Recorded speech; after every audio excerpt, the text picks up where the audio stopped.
Hi folks, this is Dr. Rob Cywes. I am the Carb Addiction Doc. And just before we start, today's going to be a very, very important episode in our channel, I believe. In fact, my brain is telling me that. There's a hint. However, just before we start, I don't normally do this, but I want to give a shout out to a guy by the name of Frank. Frank is a patient of mine, but Frank also runs a company called Sober Joe. Now, this is a charitable company. The Sober Joe, great coffee, great cause. It's a coffee. Obviously, you know how much I love my coffee. And what Sober Joe does is Frank is in recovery from a variety of addictions. And what Frank did is created a coffee company. So Sober Joe exists to make delicious coffee and also to provide support for recovery organizations on the front lines in the battle against drug and alcohol addiction. Now, you know that as the Carb Addiction Doc, addiction is very near to my heart. It's a personal story for me in terms of carbohydrates. So this is really a great cause for me. And if you do order, there it is, my tech, www.soberjoe.com. You can order his coffee. I can tell you, I'm a coffee connoisseur. I do love his coffee. Please don't mind the mug. This is just before the Oregon game. And I want Ohio State, as much as I hate this, I want Ohio State to beat Oregon and go to the national championship and win it for the Big Ten. But I can tell you, Sober Joe coffee is great. Order it. It's for a good cause if you buy into the recovery. Don't normally do this. I'm just endorsing it because of what he does in the addiction world, period. Now, today's episode, folks, is for me the single most personal episode that I can possibly do, because it's about what's inside here, brain health. And I'm going to give 6 and then a separate 7th wisdom pearls as to how you can improve and prevent brain deterioration, brain health. Folks, number one, we are human because of our brain.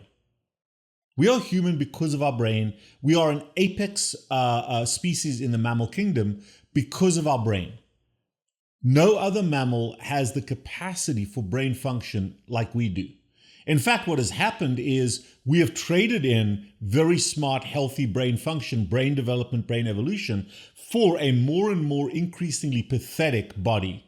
Yes, we're endeavoring on the sports field and that kind of thing, but if you compare our bodies and the function of our bodies to most animals, we are relatively pathetic.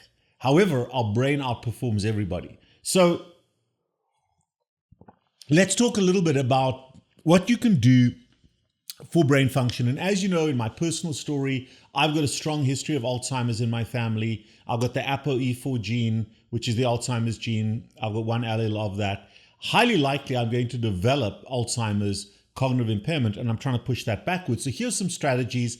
We're going to go through 6 strategies. Number one, get it measured. Do the metrics to understand where you're coming from. The number one tip I can give you, and you can do this online, you can find a psychologist to do this for you, but get a test of cognitive impairment. Establish what your baseline is, both motivationally and as a set point that you can then compare things with down the road. So if you've got mild cognitive impairment, or if you think you do, or if you're worried about it, get tested. But simultaneously, get your blood work also tested. Get tested for diabetes or prediabetes or insulin resistance. Get tested for inflammation, multiple inflammatory markers, and have your blood vessels looked at. The blood vessels from the heart feed the brain. So get tested, know what your metrics are. You then have a baseline from which you can work, even if you think you're relatively healthy. I'll give you a statistic that's kind of a crazy statistic. One of the world's experts in the Alzheimer's cognitive impairment function side of things, guy by the name of Stephen Cunane, who works up in Quebec, he did a study a while ago with young women who all had polycystic ovarian syndrome. And he was looking for cognitive impairment.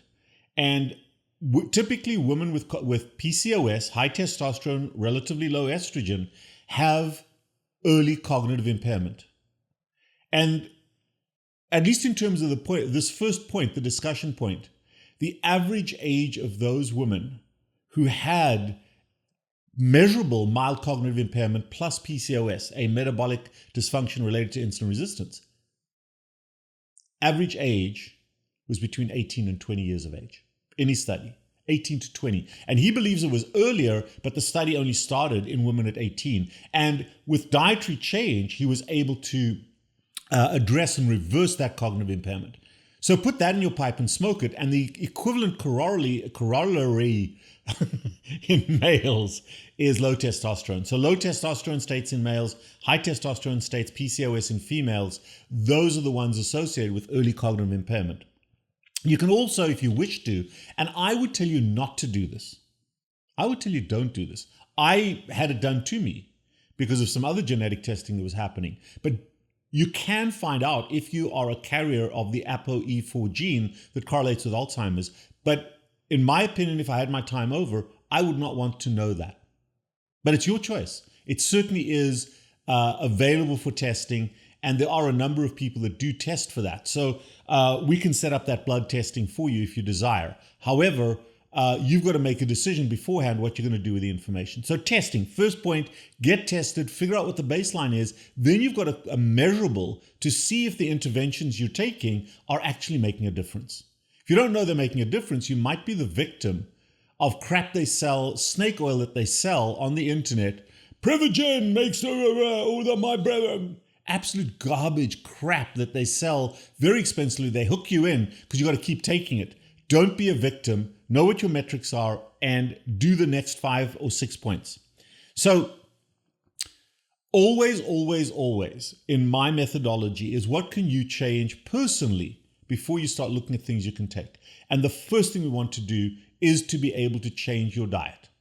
And you want to, if you're not already on it, to be on a very low carbohydrate, high fat, cycled diet. And there's 2 very important reasons for this in point number 2. Number 1 is brain cells really don't divide very much. They may divide a little bit, but they expect brain cells not to divide. They either repair themselves or they die. And if they die, they get replaced with this amorphous proteinaceous material called amyloid. And amyloid is just a space filler for dead brain cells. So you either provide your brain the option, the opportunity to repair itself, and the brain cells are going through that reparative process all the time, or you don't give them adequate substrate and they die. So the first thing that you can change from a dietary perspective is to be in a low carbohydrate, high fat, dietary fat, preferably animal fat eating pattern where you are consuming decent sourced fat from nature, not produced by humans. We'll go through that in a second. But you can convert yourself to low carbohydrate, high fat, bring your insulin levels down. And a cycle diet is also very important. What do we mean by cycle diet? Some people call it intermittent fasting, where you are not eating for around 16 to 18 hours a day, where you're using what's already in your body. So there's 2 components. The first one is adequate substrate provision of the building blocks to repair the brain. I'm going to go through a list of those in a second. But the consensus there is a low carbohydrate, higher fat diet, with protein coming along for the ride with the fat. Secondly, the role of the cycle diet and the low carbohydrate is to cycle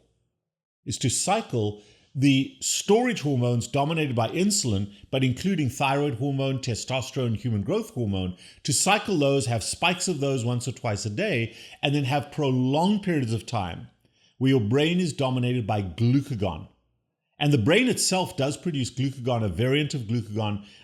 That's how important glucagon is. But you also want glucagon to provide fat, to provide ketones to the brain as a source of nutrition. So the hormonal cycling is crucial to healthy brain repair. Now let's talk about the nutrient substrates. First of all, 65 to 70% of the brain is made of fat. And it's not the fat like this pork fat that you get from the conversion of excess sugar to fat. That is a poor form of structural fat. That is a store of energy. What you want is structural fat. And structural fat typically comes from eating animal fats. There are some plant fats you can eat. For example, an avocado it does contain some fat. However, most of the fats that are healthy come from animal products. The key thing for me is the ratio, not the absolute amount, but the ratio between 3 omega fatty acids and 6 omega fatty acids. Why do we talk about these 2? because the 3 and 6 omega fatty acids are the only essential fatty acids. That means the human body cannot produce them. They have to be consumed, or at least their precursors have to be consumed, but the liver cannot convert EPA into 3 omega fatty acids fast enough. So we really want to consume 3 omega fatty acids. We also paradoxically do need a source of 6 omega fatty acids. The problem with a modern diet is the ratio with all the seed oils and things that we're eating is about 15 to 30 on the 6s and a low level of the 3s. What we want to do is to reverse that ratio and get close to a 1-to-1 to maybe a 1-to-3 ratio. The 3 and the 6 omega fatty acids are crucial as feedback substrates for the brain. And without adequate 3 omega fatty acids, the brain cells can't function properly. So that's crucial. And what do? Think of it this way, is that the 6 omega fatty acids are an early warning sign of impending or of inflammation. They trigger an inflammatory response, which we need to trigger repair. So if you damage a cell, you want to alert the body that the cell is damaged, come and repair me. And so the 6 omega fatty acids, think of them as an early warning signal to say, hey, there's a little bit of damage here. And then the 3 omega fatty acids then put that fire out. Okay, you've signaled, now shut up and you're repaired, be quiet. If you have out of control 6 omega fatty acids, you've got this continuous signaling, there's inflammation, the body's going to respond to it, respond excessively and cause harm. And in fact, some recent studies, I just did a video on this a little while ago, discusses that the first measurables of cognitive impairment, is an excessive inflammatory response that signals a negative or corrective response, saying, hey, I'm damaged, fix me. And there's this excessive amount of fixing that can actually harm you. So you want the 3 putting the fire out, the 6 is saying, hey, there is a fire. That ratio is very important. One of the only substrates, or supplements at least, that I personally take is a 3 omega fatty acid in the form of fish oil. And according to Stephen Kinane, you want a minimum of 500 milligrams of DHA. The precursors, the EPA, as I said earlier on, are useful. The liver will make some DHA, but it cannot provide enough for the human brain. So at least 500 to 1,000 milligrams of DHA on a daily basis. I personally use the Now NOW brand. I have no affiliation with them. I buy it on Amazon. I know they're fresh. I know they're low in heavy metals. I know they're independently audited. They're US made. That's the product that I use, and they're not very expensive. So that's a personal product. But whichever source of 3 omega fatty acids you use, make sure you get those in. Secondly, avoid seed oils. Seed oils are very rich in 6 omega fatty acids. Stay the hell away from them. Eliminate seed oils. The plant oils that I personally use, olive oil, coconut oil, avocado oil, but mostly it's going to be butter, ghee, tallow, lard, and then the fat from animal products. So work on that. The healthiest source of 3 omega fatty acids are the fish oils. So if you're eating sardines, if you're eating oysters, clams, mussels, if you're eating salmon, if you're eating fatty fish, you're getting a rich source of natural DHA in. Remember, those fish products don't produce DHA themselves, but they eat the food and concentrate the DHA for us. Just like when you eat a cow, when you eat beef, you're eating beef that ate the grass, that concentrated the grass in the form of protein and fat, and then we eat that. Same way with fish. These fish concentrate the DHA, we eat the fish, and we get a high quantity of DHA in. So fish and seafood, excellent source of nutrition. Next, we need ketones. Ketones are short-chain fatty acids, and they cross the blood-brain barrier very easily. The blood-brain barrier is very selective about the size of molecules it allows to cross rapidly. Well, ketone bodies are very short-chain fatty acids, can be reassembled or used for energy in the brain. So they're a source of energy as well as a product for an assembly line of healthy fat for the brain, for the cellular structure. So ketones get produced when glucagon levels are high and insulin levels are low. Getting into ketosis is crucial. And if you're not able to get into ketosis, an exogenous supply of ketones, such as Ketone IQ, may be a good thing once or twice a day to get you into ketosis. Don't rely on Ketone IQ just to bump up those ketones. They do, but they really flip that response more toward a ketogenic response if you're eating a low carbohydrate diet. So the ketone IQ, exogenous ketones, or ideally endogenous ketones made by the liver under the influence of glucagon transitioning to your brain, where under that same influence they can get converted to longer chain fatty acids. So ketones are crucial. The next thing is a high fat to protein ratio in your diet. Protein is so important. If you're eating more than 60% of your food as animal product, you don't ever have to worry about too little protein.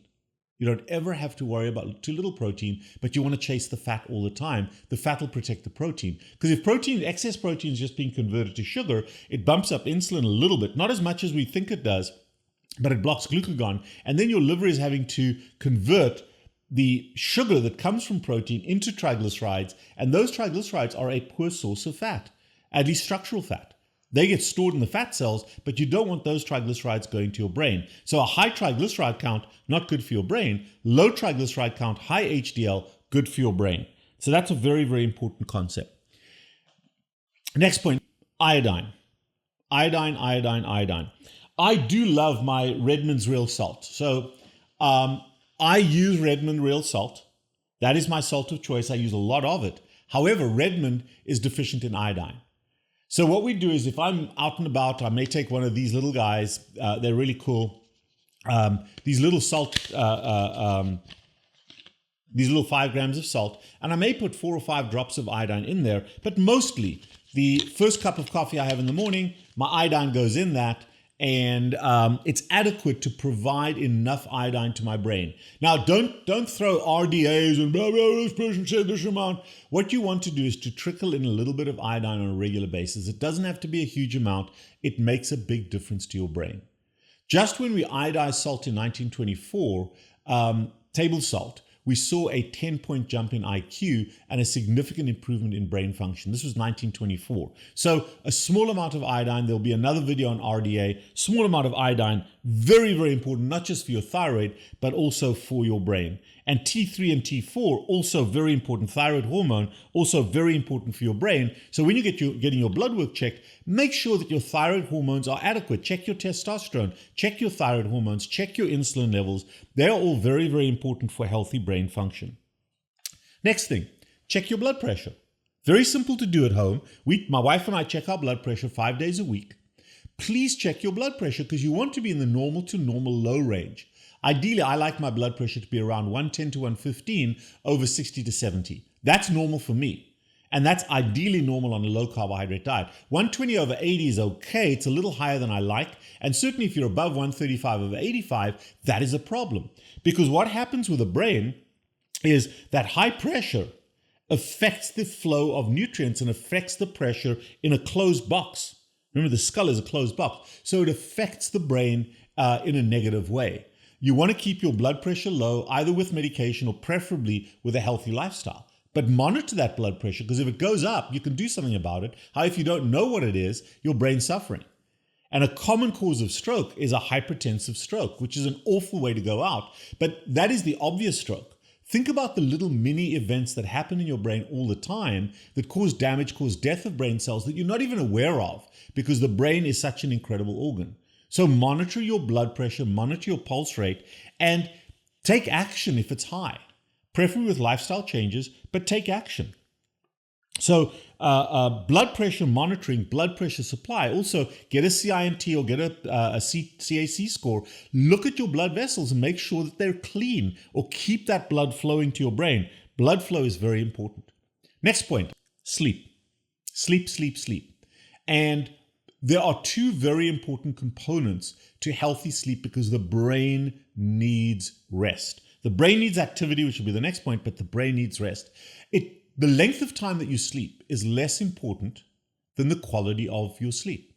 So firstly, if you have a little bit of extra weight, or if your wife or your spouse or your husband says, hey, you snore or you don't sound so good when you're sleeping, get tested. Get a sleep study done. You can do them at home. You can go into a place to get them done. See if you have obstructive sleep apnea or central sleep apnea. You may be skinny but still have central sleep apnea. So check to see whether or not you've got sleep apnea, because just that drop in oxygen supply to your brain while it's at rest can affect the brain dramatically and may make the decision between whether a cell survives or a cell dies. So test your sleep. Now, in terms of healthy sleep, the first thing you want to do when you're getting ready to go to bed at a chemical level in your brain is, number one, reduce dopamine levels. Reduce dopamine, and when you reduce dopamine, you increase serotonin. Circle back to that in a second, but don't do some mammoth task that really upsets you, that gets you all stressed out. Don't talk finances or whatever it may be before you go to bed. Don't sit in front glued to a TV and then switch the TV off and go to bed. Your brain cells, the chemistry of your brain doesn't work properly, doesn't give you adequate sleep. The ideal thing is to have some meditative time before you go to bed. Go for a meditative walk or a walk where your brain just relaxes and the world dissolves around you. Problem solve before you go to bed. Maybe write those down on a piece of paper so you don't take them to sleep with you. Healthy sex is another great way just to fall asleep afterwards. And you can comment about that if you want to, falling asleep after sex. But it is a wonderful way to change brain chemistry so that you get back to sleep. Now, from a chemical perspective, we want to deregulate dopamine. We want to increase serotonin. Well, the precursor for serotonin is tryptophan. So tryptophan is an amino acid. It is an amino acid. So earlier in the day, it's your last meal, make sure it's a high fat to protein. Make sure there's some protein, some animal protein in there to give you that tryptophan substrate that can then be converted by the brain cells to serotonin, which is your relaxation hormone. And guess what, folks? Serotonin, when you're getting ready to go to sleep, gets converted to melatonin. Everybody knows melatonin is a sleep aid that we use to put you to sleep. So do that naturally. Tryptophan, serotonin, dumb down the dopamine, raise the serotonin, bump your melatonin so that you can have a good night's sleep. And if you have put thoughts and things that stress you out to rest during the daytime, you're not going to wake up 3 or 4 hours later with your head rushing with issues that you're dealing with. So getting quality sleep over the amount of sleep is important. And if you want to track that with an Apple Watch and an Oura Ring, those are fine, but ultimately you're going to know if you have healthy sleep. The next thing for the brain are habits. The brain loves cyclical rituals and cyclical habits. We've already talked about the hormonal cycling of insulin and glucagon. If you're continuously insulin resistant and insulin is bombarding you, your brain doesn't repair itself. So you want that hormonal cycling, but you also want healthy rest, healthy activity. And there's 2 forms of activity that the brain excels at, maybe 3. While you're awake, we talked about sleep. So the first thing is, during the day, you're going to have things that stress you. You're going to go to work. You're going to have tasks that you have to do. You're going to require your brain to focus. And that's a good thing. It does need to focus. But within that time period,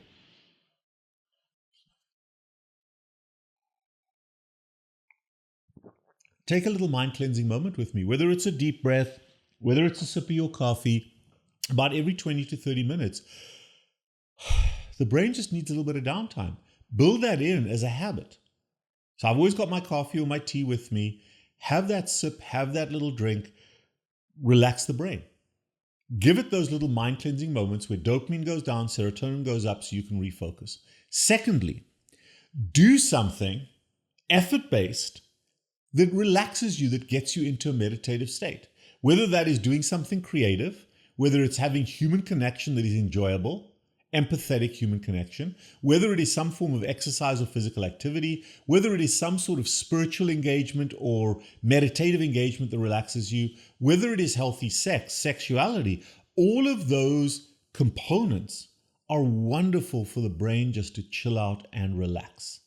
But that meditative experience, that experience where you're getting away from the emotional tension, and you've got an emotional tension relieving agent that is not substance related, that is not a form of instant gratification, but is more effort based, where effort and time are involved. That's what you're looking for to optimize your brain. Create that as a habit. First thing in the morning, you may have your first cup of coffee. You may then take your dog for a walk. You may come back and have a little spiritual or a meditative moment. There's my morning. And in order to do that, I have to ritualize waking up. I'm awake at 5 a.m. every day. 5 a.m. every day. It was 5:55. I've even shifted that back this year, and starting In 2025, that'll be a 5 a.m. wake up, irrespective of what happened the night before, so that my brain can habituate to that cycle. I'll have a block of work, and then I'll do things that relax me, whether it's going for a run, whether it's playing with my son, having a conversation with my wife, my friends, whatever that may be. Those are forms of relaxation. And if you don't have, and one of these episodes is going to be about this, if you don't have the capacity for human connection, this is going to be controversial. Have a chat with AI. Have a chat with AI. Ask AI some questions, review the answers. Yell and scream and shout at AI, but develop that relationship with AI. It is a wonderful new tool that we can explore as a companion if you don't have, or you're afraid of human companions at this stage. But create those habits. And the most important habit you want to create is JDI. JDI, or the Nike habit. You know the swoosh symbol? Just do it. Just do it. Just do it, just do it, just do it, just do it. Plan it and do it, plan it and do it. Don't procrastinate. One of the most evil things you can do to your brain is the stress that comes from procrastination. JDI, begin everything.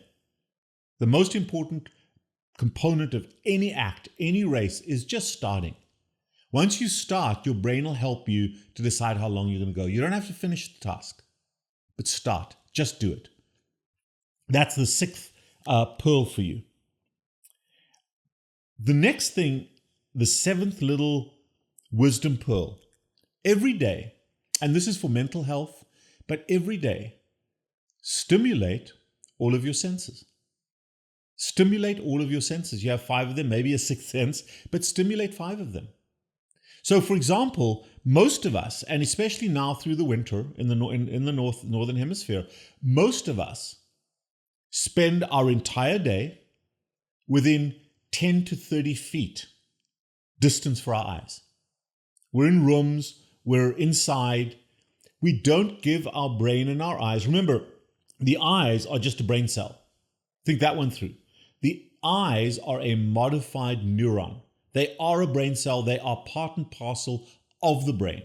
Every one of these senses is part of the brain. It's an extension of the brain. It's not separate from the brain. It is the brain. Stimulate your eyes. Go outside or open a window, even if it's freezing cold. Open a window and just spend some meditative time looking outside. But create that ultra long distance vision. Some people call that earthing. But get outside. Look to an infinite distance where the earth curves. Stimulate your eyes, not just with a narrow vision. You can read, you can do other things. The screen time is the thing you want to stay away from. But get outside and trigger your eyes long distance. Same thing with your hearing. Here's an interesting thing. Listen to silence. Create and listen to silence. Your auditory nerve, the nerves that go to your ear that listen, are part of your brain. Think tinnitus, think Meniere's, think those diseases. Those nerve cells that go to your cochlea, the listening nerves, the ones that hear, are part of your brain. Those are brain cells. And they get triggered and go back to your brain. Those are part of your brain. But listen to the sounds of silence. So seldom in our day do we create moments of silence.